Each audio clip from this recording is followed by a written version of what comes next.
Welcome aboard the dark waters of the TheNiteKrew podcast, where true crime meets the unknown. Each month we dive into the eerie, the unsolved, and the stories that haunt the shadows. If it's creepy, mysterious, or just plain unsettling, you'll find it here.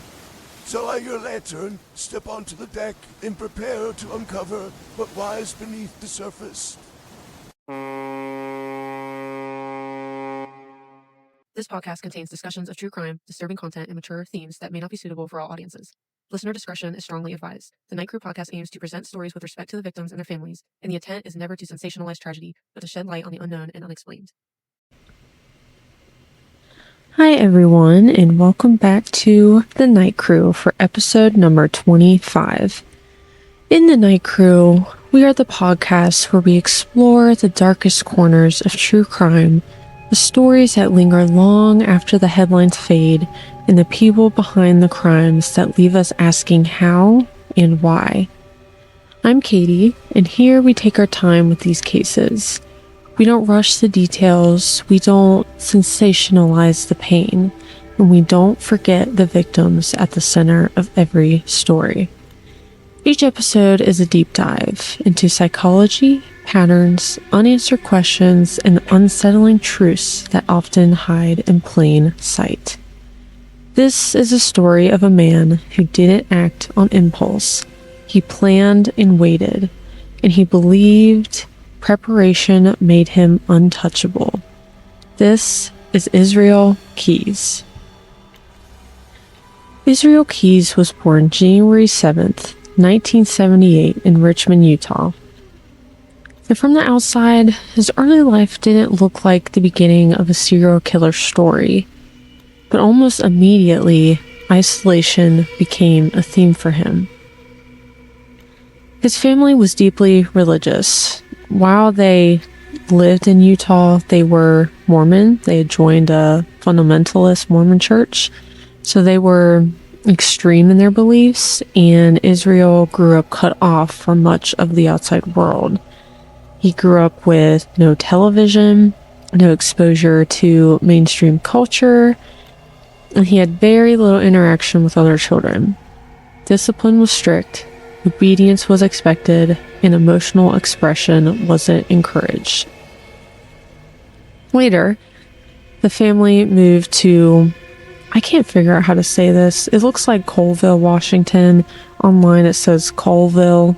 Either way, they moved to the state of Washington, where they lived on a remote homestead. So there were no neighbors, no close supervision, and a lot of time alone. This isolation mattered. Because while most kids learn boundaries through connection, friends, school, social consequences, Israel Keyes learned something very different: how to exist without being seen. As a teenager, things began to surface. Keyes later admitted to committing burglaries in his youth, not for money, but for the thrill, the adrenaline, the feeling of entering someone else's space without permission and leaving without a trace. Even then, secrecy was the reward, and there was something else: violence toward animals. According to his own statements, Israel Keyes tortured animals during his adolescence. He described it clinically, without emotion. Another early sign of detachment and a need to exert control over something helpless. This wasn't acting out. This was rehearsing. And a little side note I put in here, he was never formally diagnosed with a mental illness as a child or teen. He was never in special education, therapy, or juvenile psychiatric care. He avoided early law enforcement attention despite many red flags. He wasn't delusional, not experiencing hallucinations, and he wasn't out of touch with reality as well. He knew exactly what he was doing and planned accordingly. Despite these warning signs, Keyes blended in well enough to avoid serious attention. He enlisted in the U.S. Army in 1998 and served as a combat engineer. He was stationed in Fort Lewis, Washington, and there's no record of any bad behavior, court-martial, behavioral issues, or a mental health discharge. He was honorably discharged in 2001. The structure suited him, the discipline, all the weapons training. But more importantly, the military taught him how to plan, how to think in steps, how to anticipate outcomes, and how to move efficiently and quietly. After his service, Keyes returned to civilian life and eventually settled in Anchorage, Alaska. He worked construction, and he had a long-term girlfriend, and he became a father to a baby girl in the mid-2000s. To the people around him, he was calm and polite. Some even described him as kind. No one suspected that by this point, Israel Keyes believed he had perfected something, a system. Keyes didn't want attention. He didn't want notoriety, and he didn't want to be remembered by anyone.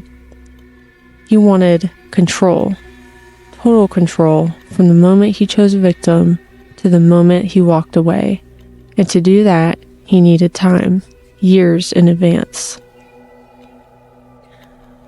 What truly separates Israel Keyes from other serial killers isn't just what he did, it's how far in advance he prepared to do it. Keyes believed most killers made one critical mistake. They acted when the urge struck. He didn't. Instead, he planned years ahead, sometimes nearly a decade, by creating what he called kill kits. A kill kit was exactly what it sounds like. Buckets or containers buried in remote locations across the United States.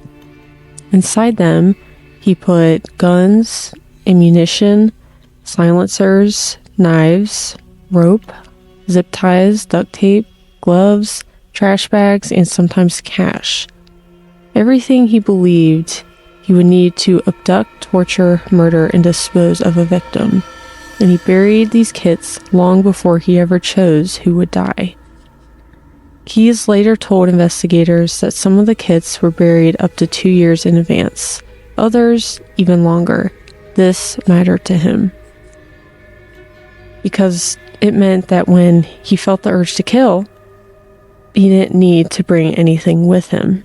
No weapons in his car, no suspicious purchases, no trail.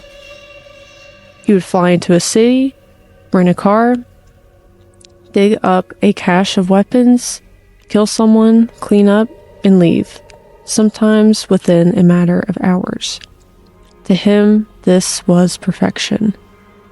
Keyes scattered these kill kits across the country, such as the state of Washington, Alaska, Vermont, New York, and Texas. And investigators believe there may be many more that were never found. He chose locations carefully, like at remote parks, wooded areas, places where digging wouldn't draw attention, and places people rarely visited. And once they were buried, he walked away, sometimes for years, knowing that violence was waiting for him whenever he wanted it. This wasn't impulsive. This was a ritual for him. Keyes also imposed strict rules on himself. He would never kill close to home. He would never follow a predictable victim type. He would never use the same method twice in a way that could be traced. Men, women, young, old, it didn't matter. Randomness to him was a weapon, because patterns are how killers get caught. And Israel Keyes was obsessed with one thing above all else: not being caught. But control has a way of feeding itself, and eventually planning wasn't enough. Israel Keyes didn't stalk people the way most serial killers do. He didn't watch victims for weeks. He didn't build fantasies around specific individuals, and he didn't follow a type. In fact, he believed that having a type was a weakness. Keyes told investigators, that he chose victims based on opportunity, not desire. Whoever crossed his path at the right moment, who happened to be alone, distracted, or vulnerable, could become the target. To him, that made the crime cleaner and scarier. He would travel thousands of miles, rent a car, and drive aimlessly, sometimes for hours, and sometimes for days. He visited parks, campgrounds, boat launches, trailheads, small towns where no one would recognize him. He was looking for one thing: isolation. And when he found it, the decision could be made in minutes. Keyes later said that part of the thrill came from the uncertainty. The fact that even he didn't know who it would be. There was no emotional attachment, no buildup of rage, just selection. What's essentially disturbing is how ordinary these moments were. A person locking up a business at night, someone stopping for gas, a couple walking a trail, or even a stranger who smiled back. There was nothing they could have done differently, because they weren't chosen for who they were. They were chosen because they were there. Keyes also deliberately crossed jurisdictions. He'd commit crimes far from where he lived, sometimes far from where he traveled next. He paid in cash, he avoided surveillance when he could, and when he couldn't, he chose places where cameras were scarce. He once said that people overestimated how much planning it took to disappear. All it really took, in his mind, was distance. But even with all his rules, even with the kill kits, the travel, the randomness, Israel Keyes was still human, and humans make mistakes. By 2012, Israel Keyes had been killing for years. He believed his system worked. He believed his rules protected him, and he believed that as long as he stayed disciplined, he would never be caught. So what did Israel do with his victims? There was no single method. That was intentional. One of the things he would do he's typically abducted victims in isolated areas. Like I said, it could be parks, trails, small businesses, or rural locations. He would abduct them at night or during low traffic hours, or he'd use weapons he had already buried in kill kits. He targeted strangers, not people he knew. Murder. Keyes admitted that he used different methods each time. He avoided repeating techniques, and he chose methods based on opportunity and location, not preference. Investigators emphasized that he was not impulsive and not frenzied. His actions were controlled and deliberate. Importantly, he was not psychotic and not out of control during these crimes. Disposal of bodies. This is where much of the uncertainty lies, based on his partial confessions, evidence from known cases, and geographic analysis. Authorities believe he buried some victims in remote locations, left some remains in wilderness areas, used water in certain cases, or took steps to prevent discovery. He often traveled far from where the crime occurred, chose locations unlikely to be searched, and avoided returning to disposal sites. Many bodies were never recovered. So why don't we have full answers? Keyes intentionally withheld locations, names, and exact methods. He understood that a body means confirmation, confirmation means closure, and closure means loss of control. By dying without confessing, he ensured some victims would remain missing, some families would never get answers, and the true scope of his crimes would stay unknown. On February 1st, 2012, he broke one of his most important rules. He killed close to home. That night, 18-year-old Samantha was working alone at a coffee shop stand in Anchorage, Alaska. Just after closing, a man approached the stand. Security footage would later show him wearing a ski mask, calmly ordering coffee and then abducting Samantha at gunpoint. It happened quickly and quietly, and without witnesses stepping in. Israel Keyes had chosen her not because he knew her, because she was there alone, inaccessible. In the days that followed, Samantha's disappearance shook Anchorage. Fires went up, searches began, and her family pleaded publicly for answers. Behind the scenes, Keyes tried to maintain control. He used Samantha's debit card. He sent ransom demands, and he attempted to create the illusion that she was still alive. Investigators later described his actions as planned, but strained. This wasn't the detached, distant killer he thought he was. This time, there was pressure. Surveillance footage from ATMs captured Keyes withdrawing money using Samantha's card. And unlike previous crimes, this trail didn't disappear. It stacked. Rental car records, phone pings, and ATM locations. Small, ordinary details, each one insignificant on its own, but together, they began to form something Israel Keyes hated more than anything, a pattern.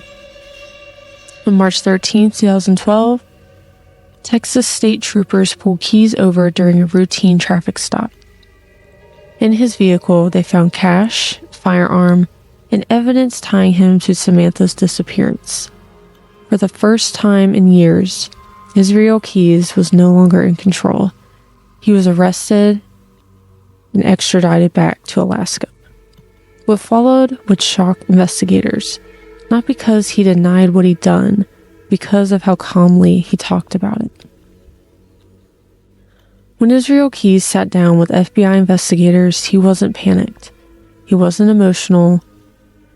He wasn't desperate to explain himself. He was calm and almost cooperative. But from the very beginning, Keyes made it clear that this was not a confession. It was a negotiation. He agreed to talk only under strict conditions. No public release of certain details. No discussion of specific victims unless he approved it. And most chilling of all, he demanded that his daughter never know the full extent of what he'd done. To the FBI's surprise, they agreed. Because Israel Keyes had something they desperately needed: information about victims who were still missing. In the interview room, Keyes spoke in a flat, controlled tone. He rarely showed emotion. When he did, it wasn't grief or guilt, it was irritation. Irritation at mistakes, at inefficiencies, at moments where he felt he could have done better. He referred to his crimes as if he were reviewing a project that hadn't gone according to plan. At one point, he told investigators that he had strict rules when he killed. Rules he believed separated him from lesser killers. He didn't kill children. He didn't kill people he knew personally, and he avoided methods that felt sloppy. These rules weren't moral boundaries, they were preferences. Keyes admitted to multiple murders, but never gave a full number. Sometimes he would start describing a crime, then abruptly stop. Other times, he'd smirk and refuse to continue. Control didn't end with the killings. It followed him into the interrogation room. Investigators later said that Keyes seemed to enjoy the power of withholding information. He knew families were waiting, he knew law enforcement needed answers, and he liked being the one who decided what would be known and what would stay buried, literally. But there was something else happening beneath the surface. The more he talked, the more cracks began to show. Keyes was losing the one thing he valued above all else: invisibility. His name was out there now, his face, his voice. And for someone who had built his entire identity around secrecy, that exposure was unbearable. As weeks passed inside the Anchorage jail, Israel Keyes began to change. Not in obvious ways, not with outbursts or breakdowns, but in subtler ones. He slept less, and he paced. He became increasingly focused on how he was being perceived, what would be released, what would stay hidden, and what would survive him. For a man who had spent his life disappearing, being seen was torture. While in custody, Keyes began writing, in notebooks, scraps of paper, and in the margins of his own thoughts. What he left behind were poems, disturbing, detached, and eerily calm. They spoke of death, hunger, control, inevitability. Not remorse or guilt, just acceptance. Investigators later described the writings as someone documenting the end of a game they knew they could no longer win. Keyes also continued to bargain. He offered partial confessions in exchange for small concessions. He tried to limit how much of his story would ever be told. He still believed he could manage the narrative, but the walls were closing in. More evidence was surfacing, and more connections were being made. And the possibility of facing trial, of having his crimes laid out in detail, was becoming unavoidable. And that terrified him, not because of punishment, but because of exposure. On December 2nd, 2012, guards at the Anchorage jail found Israel Keyes dead in his cell. He had taken his own life. He left behind a final poem. No confession, no list of victims, no answers for the family still waiting, just silence. In death, Israel Keyes made one final decision. He chose what would remain unknown. Regarding his final words, Israel Keyes didn't leave an apology. What he left behind was a poem, one that framed murder as a need, a cycle, or something unavoidable. There was no remorse in his final words, just control, right up until the end.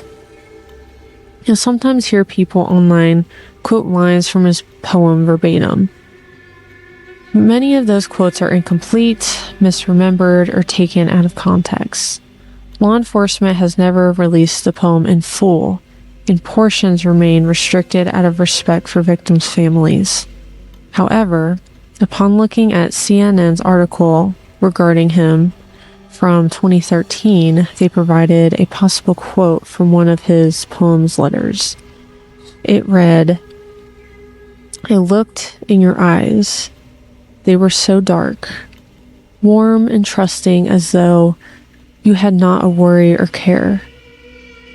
The more honest the gaze, the better potential to fill up those pools with your fear." Keyes wrote at one point, "Your wet lips were a promise of a secret unspoke. Nervous laugh, it bursts like a pulse of blood from your throat. There will be no more laughter here. Forget the lady called luck. She does not abide near me, for her powers don't extend to those who are deceased." When Israel Keyes died in his jail cell, the case didn't end. In many ways, it fractured. Because unlike most serial killers, Keyes didn't want his story told. He didn't want a tally, and he didn't want his name attached to a list of victims, and he made sure of that. At the time of his death, Israel had confessed to 3 murders. Investigators believe that number is a fraction of the truth. Based on his travel history, missing persons cases, credit card records, and the locations of known kill kits, the FBI believes Keyes may have killed at least 11 people, possibly more. But without names, locations, or bodies, those victims remain officially missing. Samantha was one of them. Her abduction and murder are fully confirmed, with evidence, confession, and recovery of remains. Other murders Keyes confessed to partially. He confessed to at least 2 additional murders, the couple in Vermont and a woman in Washington state. During FBI interviews, Keyes admitted to murdering a married couple in Vermont. He didn't give names, exact dates, or locations. This case was never fully solved before his death, meaning the bodies were never definitely recovered. Same with the woman from Washington State. Then there are the kill kits. Authorities recovered several of them, but not all. Keyes admitted there were more buried across the country. Some, he said, may never be found. Others may have already been disturbed without anyone realizing what they were. A bucket, a weapon, a rope, objects without context, waiting. For investigators, this created a nightmare. How do you close cases when you don't know where to look? How do you give families answers when the person who held them chose silence? Some families may never know what happened to their loved ones. Others may never even know they were victims, and that was exactly how Israel Keyes wanted it. In the years since his death, law enforcement and independent researchers have continued to analyze his movements, trying to match dates, locations, and disappearances. But Keyes was careful. He traveled constantly, he crossed state lines, and he blended in. And he built his crimes around one central belief, that randomness would protect him forever. What makes this case especially disturbing isn't just the violence. It's the idea that someone could live an ordinary life, working, parenting, socializing, while quietly preparing to destroy strangers years in advance. That evil doesn't always announce itself. Sometimes it plans. Israel Keyes wanted control over the narrative. In death, he denied answers, and he denied closure. He denied justice to people whose names we may never know, but the story didn't disappear with him. Because every unanswered question, every missing person, every undiscovered truth is a reminder that silence doesn't erase harm, it only hides it. When we talk about Israel Keyes, it's easy to focus on what makes him different. The planning, the randomness, the kill kits buried years in advance. But those details, while chilling, aren't the most important part of this story. The most important part is what we don't know. We don't know how many people never came home. We don't know whose lives were cut short without witnesses, without answers, and without justice. And in many cases, we don't even know their names. Because behind every unanswered question is a family still waiting and hoping, still wondering what happened on an ordinary day that never ended the way it should have. Israel Keyes wanted to be remembered for his intelligence, for what he believed made him different from other killers. But what his story really reveals is something far more uncomfortable. That evil doesn't always look chaotic. It doesn't always act out of rage, and it doesn't always leave obvious signs behind. Sometimes it looks calm, prepared, patient, and sometimes it hides in plain sight. This case also forces us to confront a hard truth about true crime itself. We may never get neat conclusions. We may never get full confessions. And some stories don't end with justice, only with silence. But telling these stories responsibly still matters, because remembering the victims matters, because acknowledging the unknown matters, and because refusing to let silence erase harm matters. Israel Keyes chose his story. He chose how his story ended. But the people he harmed deserve to be remembered, not as footnotes, not as estimates, and not as mysteries, but as lives that mattered more than anything in this world. So, today's episode was a little short, partly because there weren't those estimates about how many people he did murder. There wasn't too much evidence on him because he was so secret. Unfortunately, he did get away with a lot of crime, but hopefully in the coming years, people are able to open the case, to research it again, to find out where the rest of these kill kits and bodies are. But regardless, thank you for always listening to The Night Crew, and make sure to follow us on TikTok and Instagram at The Night Crew. Make sure to like, subscribe, comment, and follow. And we would love to hear ideas from you, whether it's from the comments, private messages, anything. And in the next episode, we'll leave this story behind and travel halfway across the world into a place where tragedy has shaped the landscape. I don't know why I typed that in. We're going to Japan on the next episode.